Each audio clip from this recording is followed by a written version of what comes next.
बिस्मिल्लाहिर्रहमानिर्रहीम। आज हमारा फिजियोलॉजी का 10th लेक्चर है। आज हम पढ़ेंगे erythrocyte ESR, erythrocyte sedimentation rate. What are erythrocytes, what are leukocytes and what are platelets. पता है डिफरेंस इसका? Erythrocytes, leukocytes and platelets. क्या है इरिथ्रोसाइट्स? पूरा RBCs आप लोगों ने पढ़ लिया, रेड ब्लड सेल, ठीक है। रेड ब्लड सेल आप लोगों ने पढ़ लिया, उससे बीमारियां पढ़ ली, और इथ्रोसाइट का नहीं मालूम। इथ्रोसाइट्स जो हैं वो रेड ब्लड सेल्स को कहते हैं। खून के सुरखुलिये उन्हें कहते हैं erythrocytes. Red blood cells. ESR stand for erythrocyte sedimentation rate. Erythrocyte sedimentation rate क्या होता है? किसी भी एंटी कोगुलेंट एक टेस्ट ट्यूब ली जाती है, उसमें in the presence of anti coagulant. Anticoagulant क्या है? जो कि ब्लड को क्लॉट होने ना दे। कोगुलेंट क्या कहलाता है? जो क्लॉट फॉर्मेशन कर दे। क्लॉट फॉर्मेशन क्या होता है? खून का लोथड़ा बन जाना, खून का जम जाना, कोगुलेशन। एंटी कोगुलेशन क्या होती है? खून को जमने से रोकना। इथ्रोसाइट सेडिमेंटेशन रेट क्या होता है? In the presence of anti coagulant the process of settling down of RBCs। उसमें RBCs जो हैं सेटल होते हैं from the specimen of blood. जो स्पेसिमेन लिया जाता है 3 to 5 ml blood specimen in the anti coagulant test tube लिया जाता है, और वो उस स्पेसिमेन में जो RBCs हैं वो जितनी तेज़ी से सेटल डाउन होते हैं उसे क्या कहते हैं? Process of RBC settling down. नाम से जाहिर है वो कहलाता है इथ्रोसाइट सेडिमेंटेशन रेट।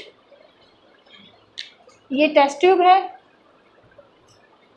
3 से लेके 5 ml आपने एंटीकोगुलेंट की मौजूदगी में सैंपल लिया। RBCs जो है ना वो सेटल होके, जितनी जल्दी सेटल होके सरफेस में बैठ जाते हैं वो कहलाता है इथ्रोसेडिमेंटेशन रेट। होता ये है कि जब आप सैंपल लेते हैं प्लाज्मा से, ब्लड सैंपल लेते हैं, तो उसमें दो चीज़ें मौजूद होंगी। प्लाज्मा भी मौजूद होगा उसमें और रेड ब्लड सेल्स भी मौजूद होंगे, ठीक है। जो प्लाज्मा है वो कहाँ रह जाएगा? वो आपके टेस्ट ट्यूब में ऊपर नज़र आ रहा होगा, और प्लाज्मा किस कलर का होगा? वो येलोइश कलर का, येलोइश कलर का होगा प्लाज्मा। और जो रेड ब्लड सेल है ये आपका रेड नज़र आ रहा होगा। तो RBCs जो हैं वो जितनी तेज़ी से सेडिमेंट होते हैं, नीचे बैठ जाते हैं, वो क्या कहलाता है? इथ्रोसाइट। इसमें ये होता है कि इसमें नंबरिंग मौजूद होती है। ये आपका प्लाज्मा है, इस नंबरिंग से 0 1 2 3 4 5 ये इसका वॉल्यूम होता है प्लाज्मा का, और ये आपका रेड सेल का वॉल्यूम होता है, ठीक है। इस नंबरिंग से और ड्यूरेशन से 1 आवर 2 आवर 3 आवर, ये क्या हो गई? इसकी ड्यूरेशन हो गई। और यहाँ पे ये नंबरिंग है 1 कितने ml ना, ये रेड ब्लड सेल्स है, ये प्लाज्मा है। अब ये सेटल हो गए हैं, इस पे जो नंबरिंग है कि कितने ml जो है ना वो सेटल डाउन हो गए हैं और कितने घंटे में हुए हैं, तो उससे हम क्या निकाल लेते हैं? लैब वैल्यूज़ में ESR फाइंड आउट कर लेते हैं, ठीक है। प्लाज्मा और इथ्रोसाइट दोनों मौजूद होंगे टेस्ट ट्यूब में, उसमें आपके रेड ब्लड सेल सेटल हो जाते हैं। जितने अमाउंट जो है ना उसका सेटल हो जाता है जितने घंटों में, वो उसका कहलाता है इरिथ्रोसाइट सेडिमेंटेशन रेट। अब इसकी क्या है? The rate at which this settling of RBCs occur is known as erythrocyte sedimentation rate.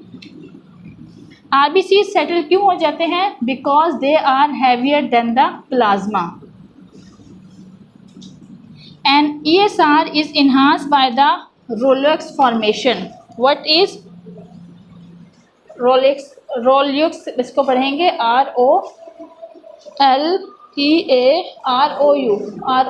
ROLEAU Rolux formation। ये क्या कहलाती हैं? एग्रीगेट्स होते हैं, रेड ब्लड सेल्स एक जगह जमा हो जाते हैं, वो आपस में एग्रीगेट बना लेते हैं, तो उसे क्या कहते हैं,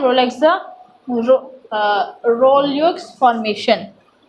ठीक है, एग्रीगेट्स होते हैं ब्लड के, उसे रोलेक्स फॉर्मेशन कहते हैं।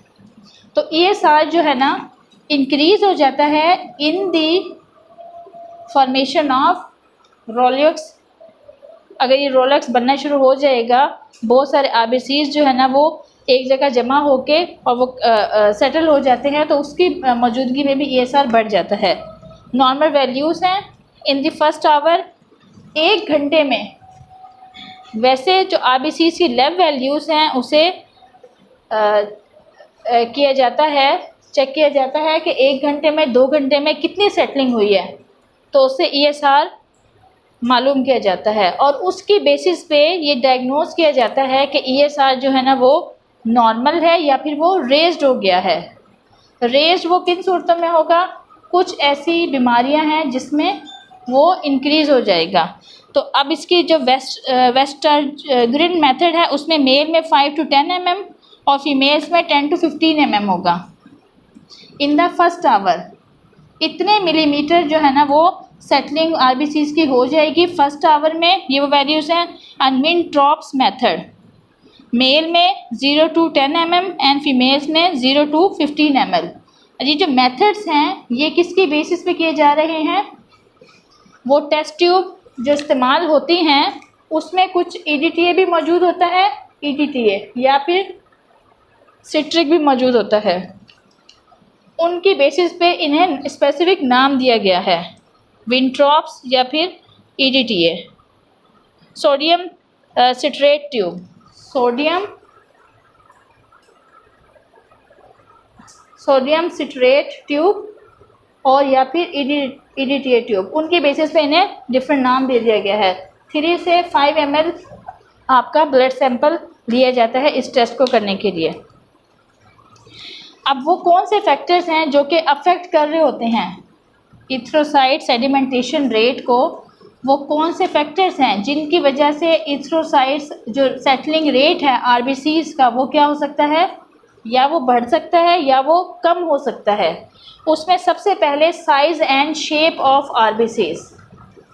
शेप ऑफ RBCs, अगर वो लार्ज शेप के होंगे RBCs जो है वो किस तरह से अगर वो लार्ज शेप के होते हैं RBCs तो उन्हें जो है ना वो लार्ज होने की वजह से उन्हें कम स्पेस मिलेगी कि वो आपके प्लाज्मा में डिस्ट्रीब्यूट हो जाएं, तो वो आपस में कांटेक्ट में आते हैं।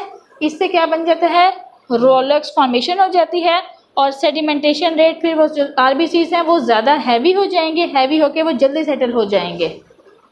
तो size and shape of RBCs, shape of RBCs ये बहुत इंपॉर्टेंट है, ये भी आपके ESR को अफेक्ट करती है। ये वो फैक्टर है जो कि इस ESR को वो रेंज को हाई या लो की तरफ लेके जा सकता है। कंटेंट ऑफ प्लाज्मा प्रोटीन, चूँकि आपका जब ESR लिया जाता है तो उसमें प्लाज्मा भी मौजूद है। प्लाज्मा में कुछ प्रोटीन्स हैं आपके, फिब्रिनोजिन और बाकी दूसरी प्रोटीन्स हैं जो कि खून को जमने में भी मदद देती हैं। तो वो उस प्रोटीन की मौजूदगी में content of plasma protein fibrinogen neutralise the zeta potential of RBC। Zeta potential क्या है, ये नेगेटिव चार्ज जो कि RBCs पे मौजूद होता है और जो प्लाज्मा में कुछ प्रोटीन्स उसमें नेगेटिव चार्ज है वो न्यूट्रलाइज होने के बाद जो है ना आपके जो RBCs हैं उसके रेट को पोटेंशियल डिफरेंस की वजह से कम या ज़्यादा कर सकती हैं। तो बस आप इतना याद रखें, content of plasma protein and fibrinogen. आगे आपको जो है ना आपकी समझ से वो बाहर होगा, एक ये सिंपल पॉइंट याद रखिए।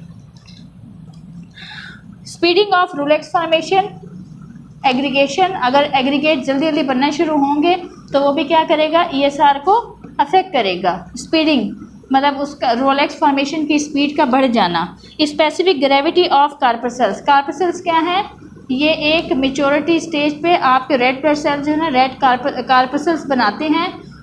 ये मेच्योरिटी स्टेज है, उसमें भी स्पेसिफिक जो ग्रेविटी है तो उसकी वजह से भी आपके जो ESR है वो अफेक्ट होगा। कंसनट्रेशन ऑफ कोलेस्ट्रॉल, कोलेस्ट्रॉल आपके ब्लड में कोलेस्ट्रॉल की मौजूदगी, कोलेस्ट्रॉल क्या है, चर्बी, लिपिड्स का मौजूद होना ब्लड में, वो भी आपके ESR को डिस्टर्ब करेगा। Temperature, if the temperature is above 20 degree centigrade ESR will be increased. Specific gravity, with high specific gravity RBC sinks more quickly, अगर स्पेसिफिक ग्रेविटी ज़्यादा होती है तो चीज़ें क्या मोर कशिश के साथ ज़मीन की तरफ आती है ना। अगर स्पेसिफिक ग्रेविटी ज़्यादा होगी तो आरबीसीज जो है ना वो जल्दी से सिंक होके डाउनवर्ड पोजीशन की तरफ आएंगे, वो जल्दी सेटलिंग कर लेंगे, तो इसकी वजह से भी ईएसआर इफेक्ट होगा। Decrease viscosity increase the ESR. अगर विस्कोसिटी थोड़ी ज़्यादा होती है तो उसकी वजह से वो सस्पेंडेड रहते हैं प्लाज्मा में, लेकिन अगर विस्कोसिटी डिक्रीज हो जाएगी तो वो जल्दी से उनको विद इन नो टाइम वो सेटल हो जाएंगे।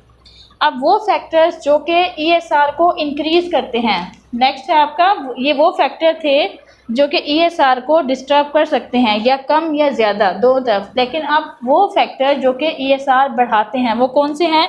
Increase oxygen concentration, increase in cholesterol, increase in alpha globulin. Alpha globulin क्या है? प्रोटीन है।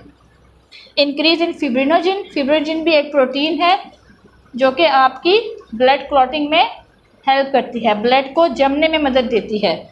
Temperature above 20 centigrade. Acute infection, in acute infection protein enters the plasma from the site of infection. कोई भी ऐसा infection, acute infection, जैसे अगर heart attack है उसमें भी आपके जो कुछ सेल्स हैं वहाँ वो डेड होने की वजह से, अटैक होने की वजह से प्रोटीन रिलीज़ कर रहे होते हैं। वो प्रोटीन रिलीज़ होकर आपके ब्लड में शामिल हो जाता है। जब वो ब्लड में शामिल होगा तो आपके प्लाज्मा में शामिल हो गया, प्लाज्मा में शामिल होकर वो वेट बढ़ा रहा है ना, तो इसकी वजह से अक्यूट इन्फेक्शन, उसमें भी आपका जो ईएसआर है वो इंक्रीज हो जाता है अक्यूट इन्फेक्शंस में।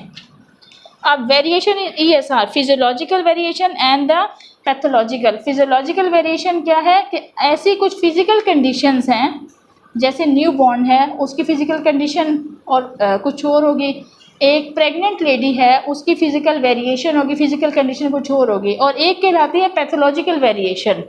फिजियोलॉजिकल वेरिएशन जो बज़ाहिर जो है ना दिखने में फ़िज़िकल सिस्टम में आपकी कुछ तब्दीली हुई है उसकी वजह से आपका ईएसआर इफेक्ट हुआ है। दूसरा है पैथोलॉजिकल।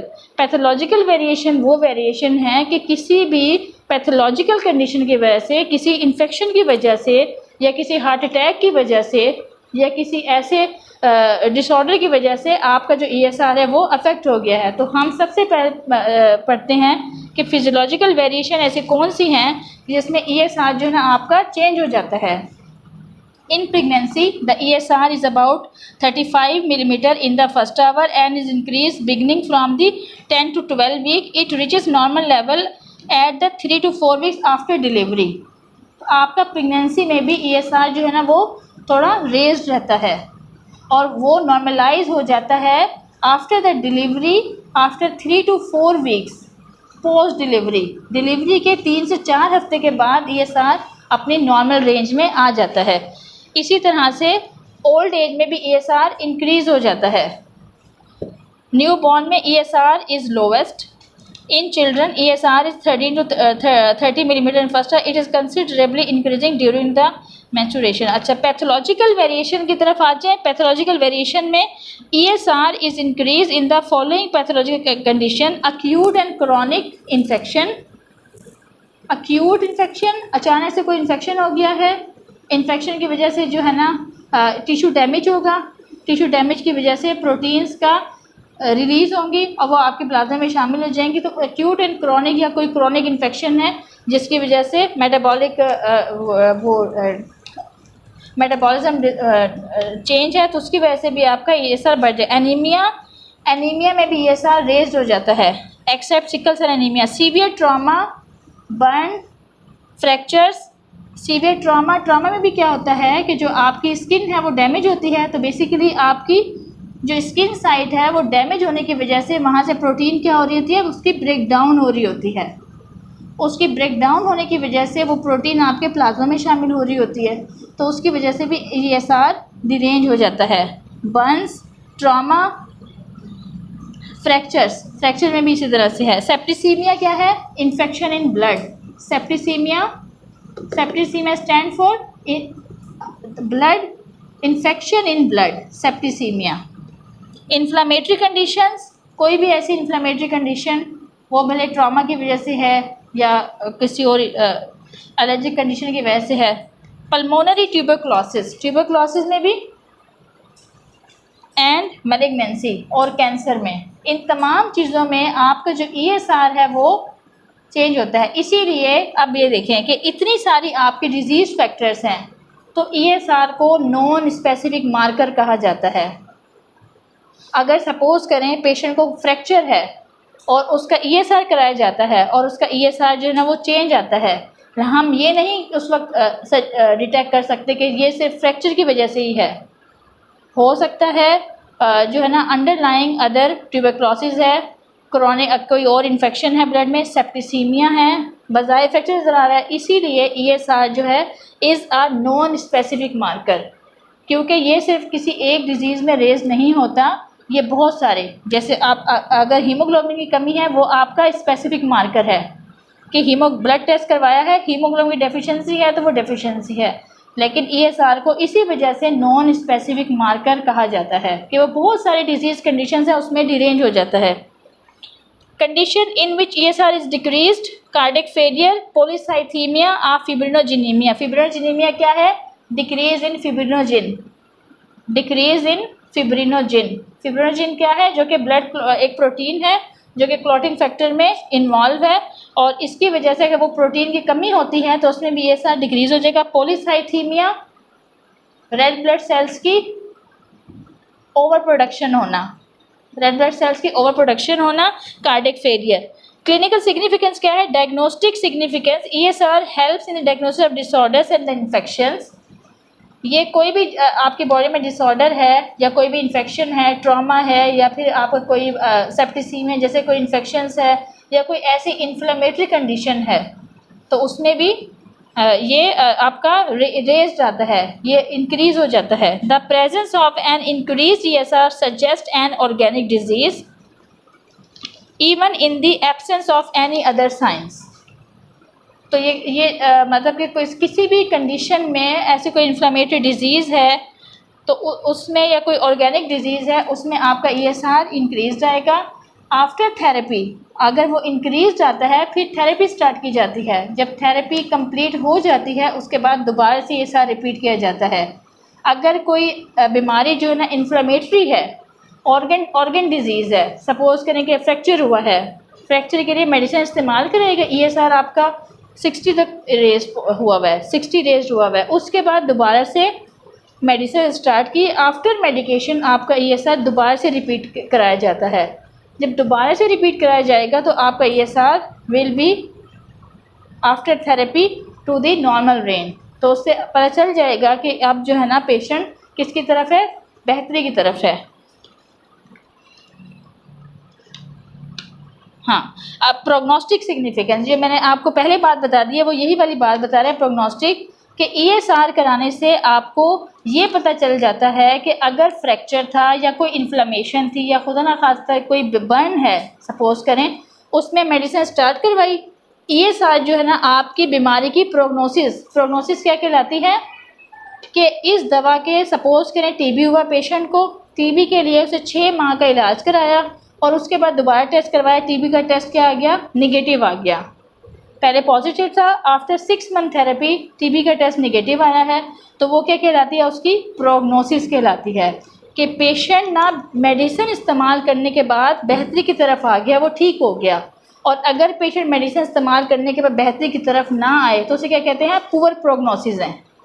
मेडिसिन को इस्तेमाल करने के बाद बेहतरी ना आए तो उसे कहते हैं पुअर प्रोग्नोसिस, कि इसकी जो बीमारी की कंडीशन है वो सही सिम्प में नहीं जा रही है, वो और बीमारी तक जाए। तो ESR आपकी प्रोग्नोस्टिक सिग्निफिकेंस में भी इम्पॉर्टेंट है कि एक बीमारी को देख के मेडिसिन स्टार्ट करवाई, मेडिसिन स्टार्ट कराने के बाद अगर वो सेटल होती है उसकी बीमारी, उसके बाद दोबारा ESR करवाते हैं तो वो नॉर्मल रेंज में अगर होता है तो हमें ये भी पता चल जाता है कि पेशेंट बेहतरी की तरफ जा रहा है, अब पेशेंट ठीक हो रहा है।